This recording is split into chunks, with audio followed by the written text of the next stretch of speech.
everyone. Welcome to a very special Talks at Google event.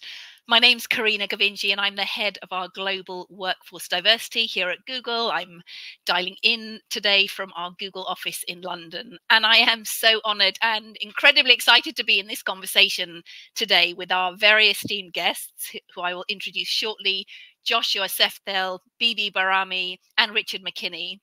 And they're going to talk about their Oscar-nominated film, Stranger at the Gate, which I have to say, if you haven't seen it, it's available on YouTube. It's linked in the description below. Please, please do yourself a favor and watch it immediately after this talk. I promise it's the best 30 minutes that you will have spent. It's a hugely powerful, emotional, and really important film, and particularly at a time where we've got such deep polarization, where we see hateful rhetoric, we've got spikes in hate crime, and this tells this incredible story of overcoming anger and hatred with kindness and compassion. So let me introduce our amazing guests.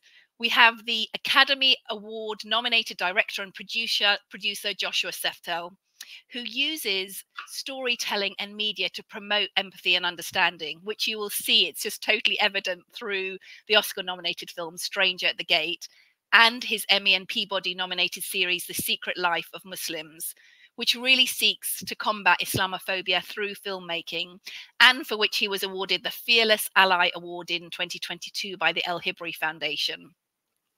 And next, I'm delighted to introduce Bibi Bahrami. She's a real life hero, certainly my hero from this, featured in the film, who's committed to the service of others. And her husband Saber arrived in the US in 1986 as Afghan refugees.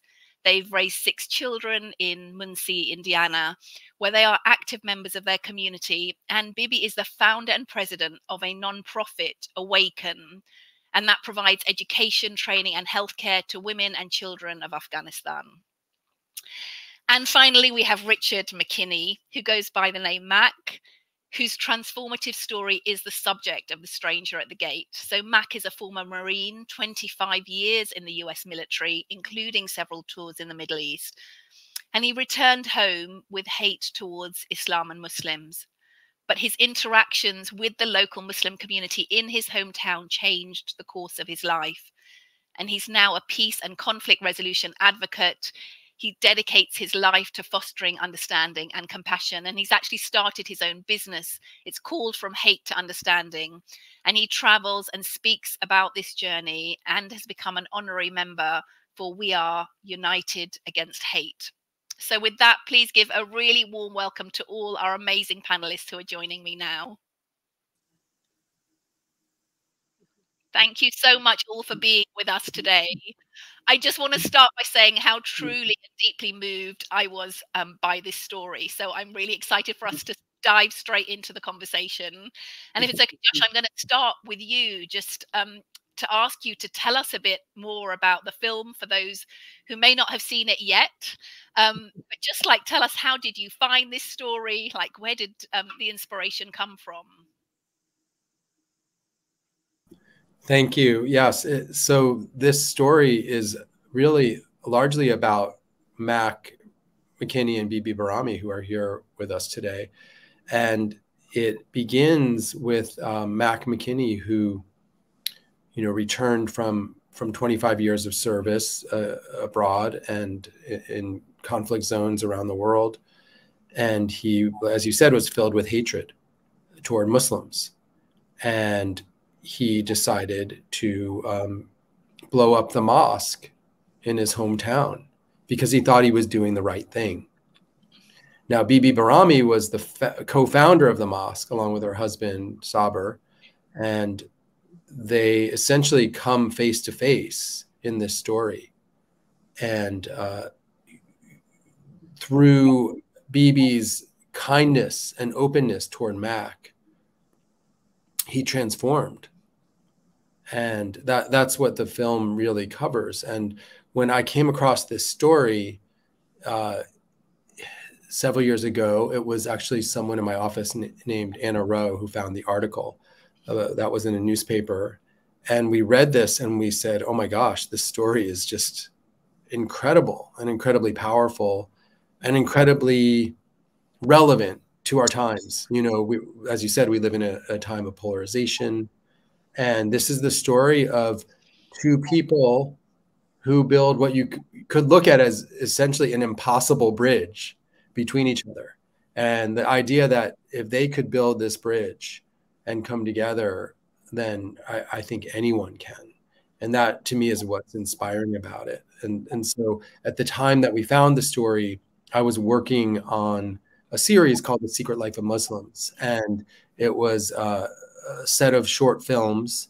And the reason I was working on it is I grew up Jewish in upstate New York. And I was one of very few Jews in my town.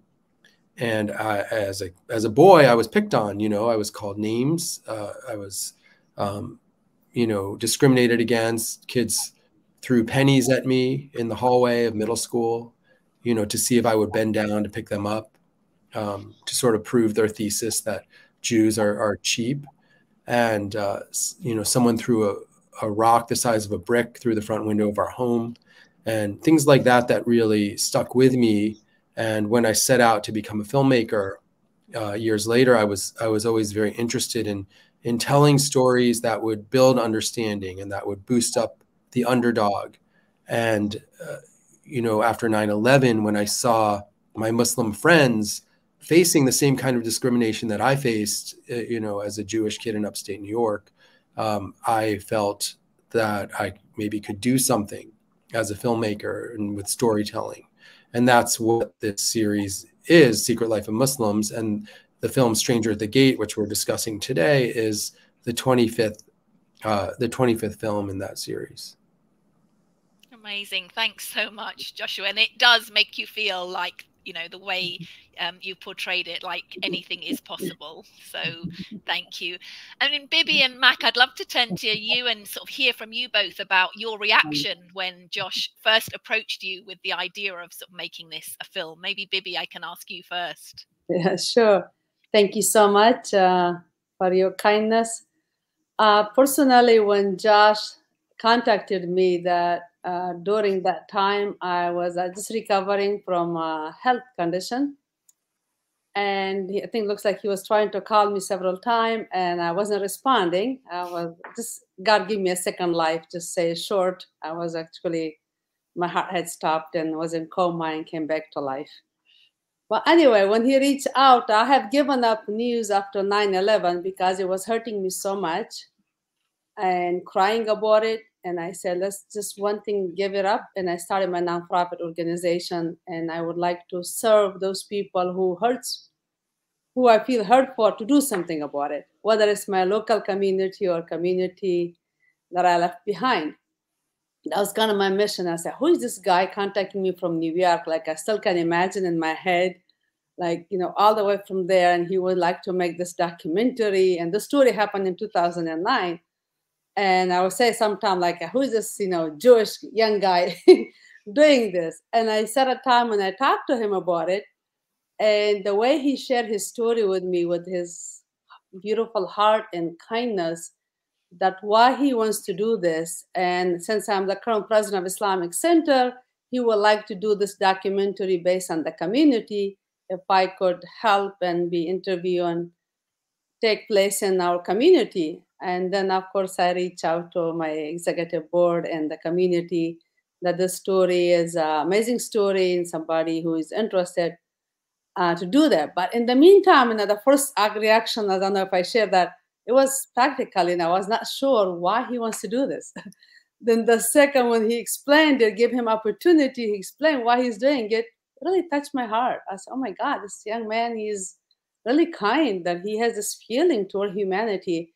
And he came and we gave him the center for a whole week. And we talked about our mission together, which I have been working on this based on my community after 9/11 to make a better understanding through my little effort, but through his effort is going to reach out to more people. I'm very, very happy to be part of this message. Wow, and touch the hearts of so many more. So thank you so much. Absolutely, yes. And Mac, how about you? What was your reaction in being approached about this? Well, At first, it was kind of surreal. Well, actually, the whole process, even up to now, has been real surreal because it's just, you know, Josh had mentioned one time that Bibi and I both kind of reacted like, so what's the big deal? You know, this happened, right? Josh he brought it all to light and it made both of us realize that there was really a story here that could help society. You know, if you just take a minute and pay attention to what's being done on the screen, and that's what I think motivated myself. And as I hear Bibi, that's what motivated her too. You know, to do this, to be a part of this project. Very proud of the efforts that have been shown by everybody. And, you know, Josh did a wonderful job of putting the story together in a film. It was just fantastic. And I truly believe this can change society. And if you think about sort of the number of films and media stories that continue to lean into these stereotypes of Muslims as violent, as the other, sort of something to be feared. And I have to say, as a Muslim myself, it's something that I feel constantly reminded of. And yet this story does just the opposite. It's showing the vibrancy and the diversity of the Muslim community, just sort of made up of us as regular people, and that ability to break through the stereotypes, to just get through to the heart of being human. So I think that's what makes it so profound. Absolutely. And Josh, I'd like to explore a little bit more, if I can, with what you shared. Thank you for being so open about your experiences, you know, of being Jewish, and obviously what you've, you know, so sadly had to face growing up. And so, yet, you know, you're Jewish and you seem to be dedicating your life to sort of fighting Islamophobia through your work. And that, you know, to me, that's just defines allyship. There's no better way, I think, than that. But I'd love to hear just a little bit more. Share with us more about the inspiration behind that and what this work means to you. Yes, to me, you know, this is a story about, you know, a person who hated Islam, being educated through kindness, through others, through meeting people, and seeing their humanity. Made by a Jewish filmmaker, you know, that's all true. But to me, it's really a story about our shared humanity, you know, putting religion aside, putting faith aside. It's a story about our shared humanity. And it could have been a film about Islam. It could have been a film about Christianity, Judaism, Hinduism. It could have been anything. And to me, what interests me about it is this idea of that we can come together, that we can get to know each other in a meaningful way, in a way that dissolves hatred, that dissolves misunderstanding, and we can just coexist. And if any story can prove that, it's the story of Mac and Bibi. You know, it's just, you know, to me, what inspires me is that to this day, they're great friends. And, you know, Mac was recently married again, and less than a year ago. And when he got married, Bibi immediately stepped forward and said, "I'm going to cook all the food for your wedding." And, you know, Bibi's husband said, "I'm going to officiate your wedding." And they are a family. You know, that we're talking about people, one person, you know, Mac wanted to murder them a decade ago. He wanted them dead, and he wanted to do it with his own hands. And they overcame that. You know, Mac evolved and transformed, and Bibi and Saber forgave him and embraced him. And to me, that is just one of the most beautiful stories I've ever come across. And I hope it's an inspiration to everyone, a story that will give people hope that things can get better. You know, sometimes we can feel hopeless about the world around us, especially right now. But, when I think of this story, I feel hope.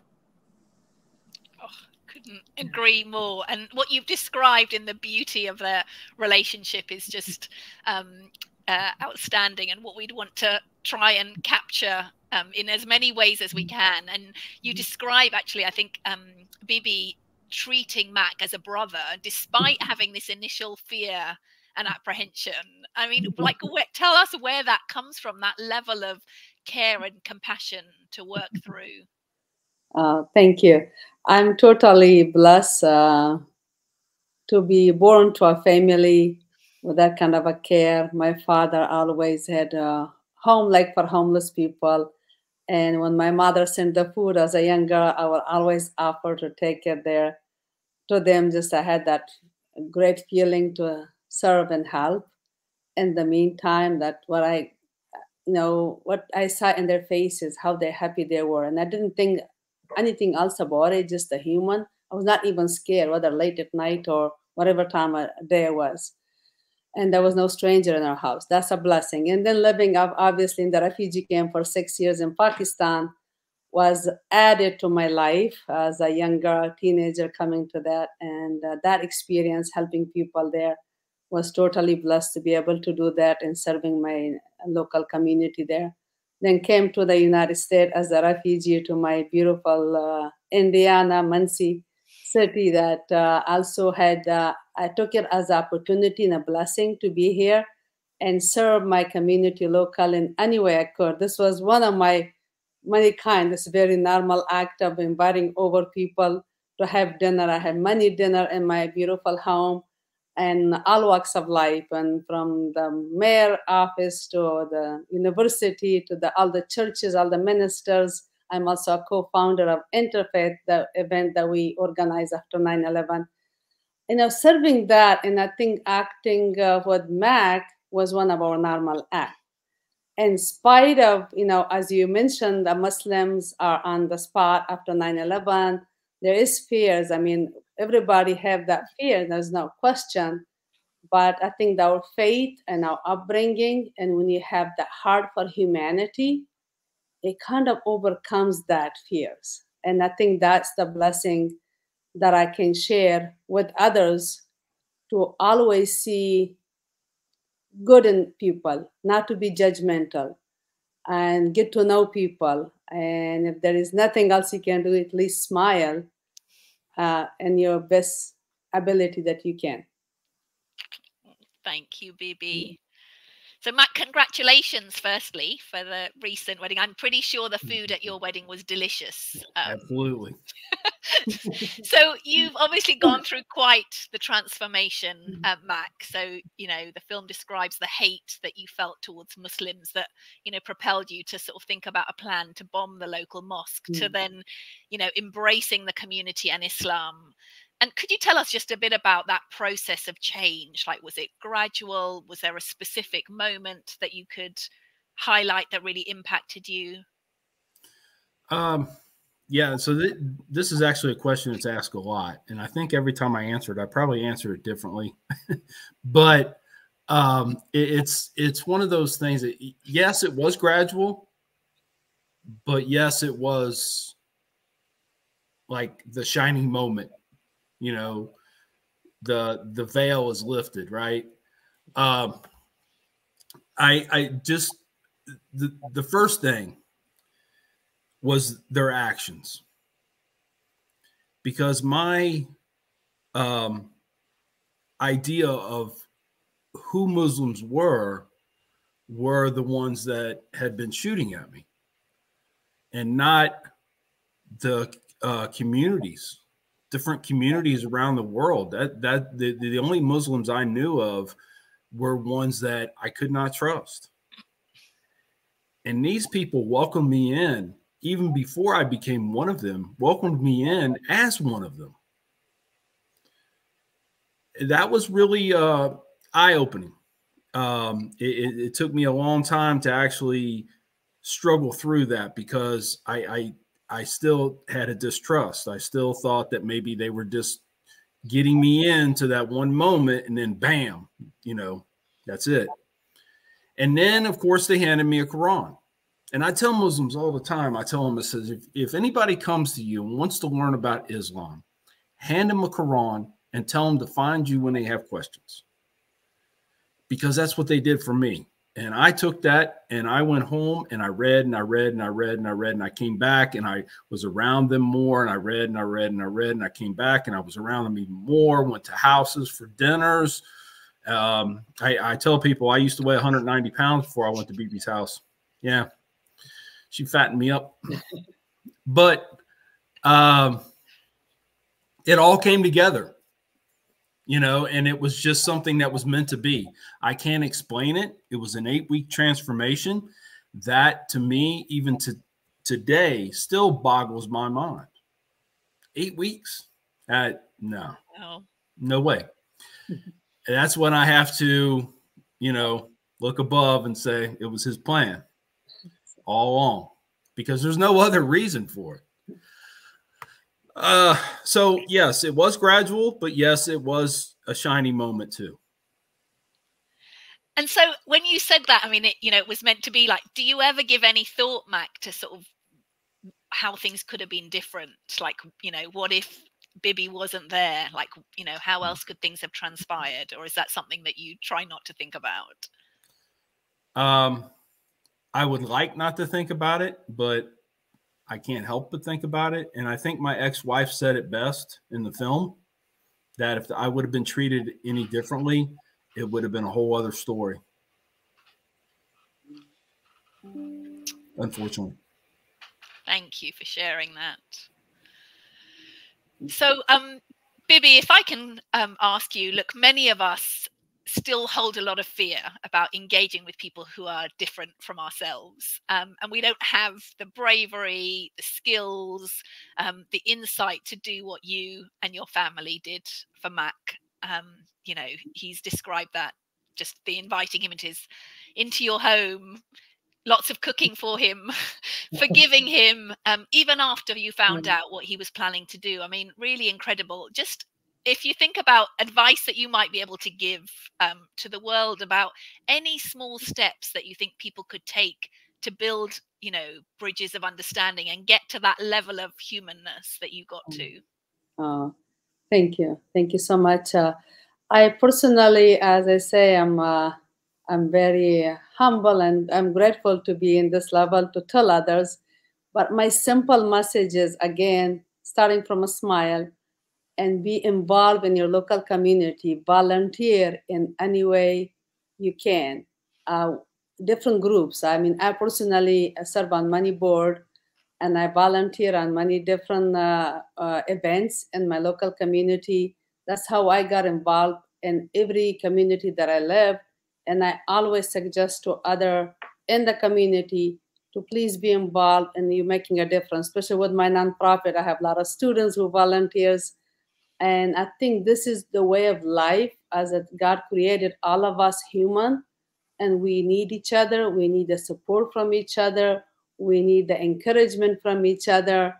I think that is what brings us all together, and working together, whether it's a volunteer or otherwise, getting to know each other is the key to better understanding and respect to the differences. I mean, God created us all different. We should be taking care of the differences in a positive way instead of the negative way. And I will appreciate people volunteering more in their local community, get to know their neighbors, and have a better understanding among themselves. Thank you. And Josh, if I can ask you, if you think about what you dedicated your work to, we know still that there are so many who still hold this very deep misunderstanding about Muslims, and Islamophobia is still rife, but also anti-Semitism and so many other forms of hate. Just any advice that you can share around what you think, each of us can do to help fight against the stereotypes and look to do what you're doing in your work, really changing hearts. Yeah, I mean, just to go off of what Bibi just said, I feel like it's my job to share stories and create a platform for people like Bibi and like Mac. You know, we joke around that we should make T-shirts with Bibi's face on it that says, "What would Bibi do?" And that's how we should all live our lives.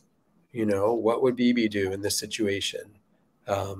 And I feel if we were more like Bibi, honestly, and people like her, the world would be a much better place.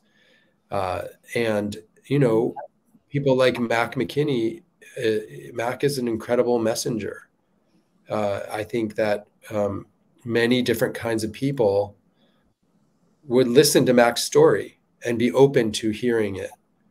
And, you know, I'll give you an example. The podcaster and radio personality Joe Rogan is a big fan of this film.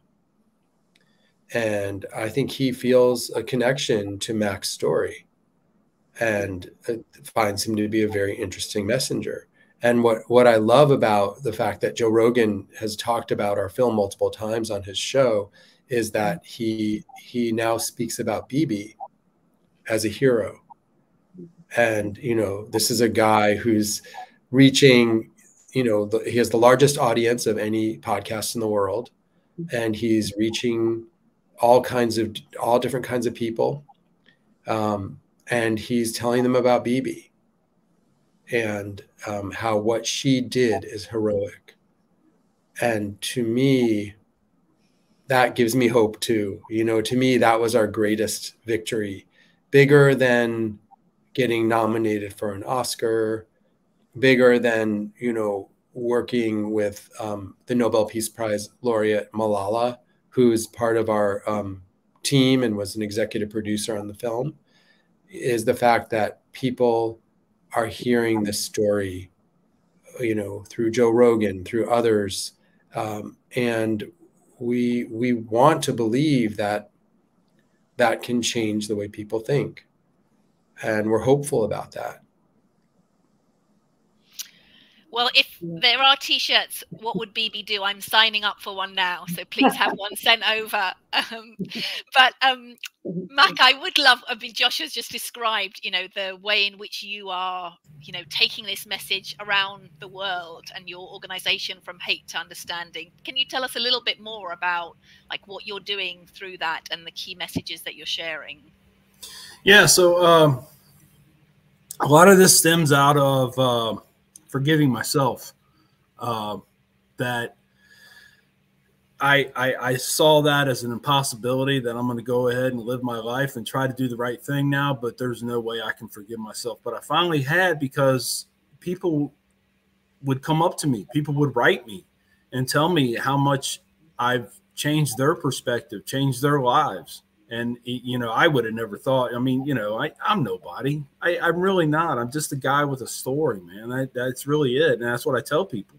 You know, I was able to transform through Bibi, through the community, through the religion.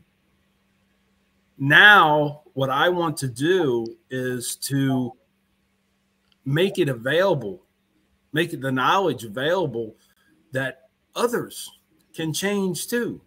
You don't have to become a Muslim. You don't have to become religious at all. It has nothing to do with that.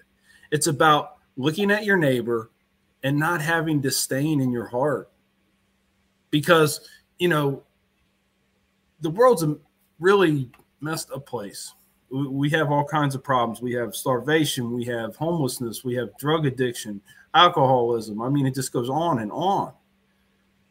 But only together can we do this. That's it. Only together. And that's what I am trying to do. Thank you, Mac. So maybe I can ask you sort of what's next for you, Mac. I don't know, what's next for you? What's next for this film? What's next? Well, for me, like, you know, you had mentioned, I did start a business. From Hate to Understanding. I have a website, from hatetounderstanding.net. And what I do is I go around and I speak. I talk to people. I try to bring out examples and almost in plain English, really. I'm not a philosopher, not a professor. But I have a lot of experience, not all of it great experience, but I have a lot of it. And through that, I feel that I've been given the gift to be able to touch people in a way that, if nothing else, makes them think and question. You know, it's been said that, you know, if you look at things differently, they appear different. And that's so true. You know, we have to overcome these hurdles, but, you know, we need help. I just want to be able to put myself out there and be that hand, you know, and just tell people, come on, let's go. Let's fix this. Great. Thank you. And Bibi, how about you? What's next for you? Oh, my job is big, and it keeps growing. If Brother Richard McKinney doesn't do help, then I have to follow him. He said, from hate to understanding, mine is from building peace through kindness and through sharing food. I think that I didn't mention that sharing food has been a huge part of my organization success in my local community, my understanding. And I think I would also like to continue with that kindness and that service. It was local in my community and reach it to other communities. I will follow Brother Richard McKinney's footsteps. I'll speak wherever I can to share the message. But the message has been shared with amazing documentary. I want to like to thank Joshua Seftel for reaching out and see the importance of this message that's shared with all humanity. And I would like to also acknowledge the people who have believed in this message, who voted on this, who supported this. I would like to thank all of those people. We're truly blessed to know that there's so much good in humanity. I know that small percentage should not divide us. We'll focus on the positive. And I think that's the message I have shared all along after 9/11, and I will continue to share that message to build peace through kindness among our community and countries and everywhere we can. Wonderful. Joshua, you have brought this story to life. What is next for this film and for you? Well, we have a lot more work to do. And one of the things we're doing right now is this fall, we're going to be working with an organization called Facing History and Ourselves, which creates a curriculum for middle school and high school students around the United States. And we are going to be providing this film to teachers across the country. It's going to be used by over 100,000 teachers in their classrooms. So, you know, multiply that by 20 or 30, and we're going to be reaching a lot of young people, which is very exciting to me. And that's just one of many, many things we're doing to get the film out into the world and to share the message and the story of Mac and Bibi. So it's very exciting. Amazing. Well, you have a lot of supporters wanting to see that number of, you know, education in schools, which is so critical, multiplied manyfold. So we wish you all the very best in that endeavor. And I know we're coming to a close. I just would like to say a really special personal thank you for all of you for bringing this incredible, powerful story to life. And I did mention earlier, you know, I'm Muslim. I belonging actually to my Muslim community is an anchor. It's what anchors me in my life. It's a community that's filled with love and friendship and laughter and peace and service. So what you mentioned, Bibi, that sort of community service and service to others. And it's those values that, of course, I want my children and the future generations to continue to be anchored in.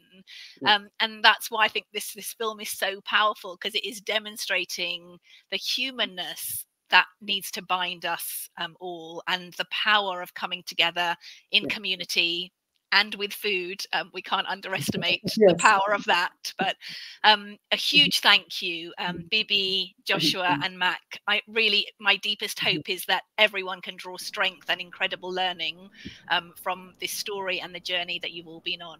So thank you so much for being here with us. And thank you all for tuning in today. Thank you. Thank you for having us. We appreciate your good work and your support.